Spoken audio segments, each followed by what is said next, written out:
So, ayan mga kanji, ready na po yung ating salad para serve ko sa aking alaga na si Lola. So, ganyan po siya.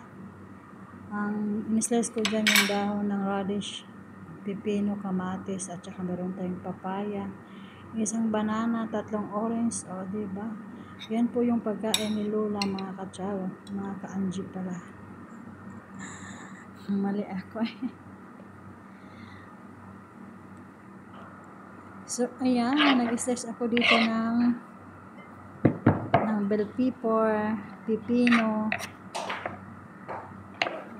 kamatis, dahon ng radish.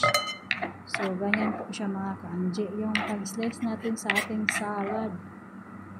Kamatis, ayan, mix-mix na yan. Basta salad, fresh na fresh, healthy food.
So, ganyan lang siya mga kaanji.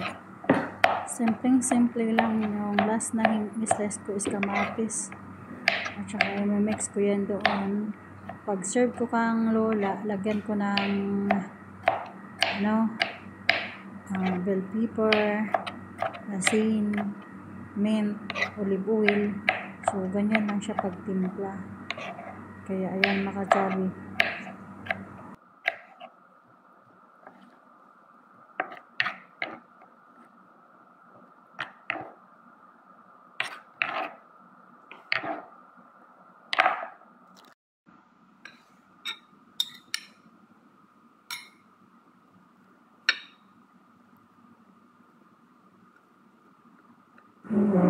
Dito naman is ready to serve na ito.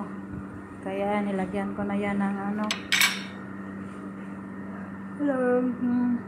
pansahog, ba tawag nito, paminta, bell pepper, ganon, asin, olive oil, tsaka na-ready na ako ng papaya.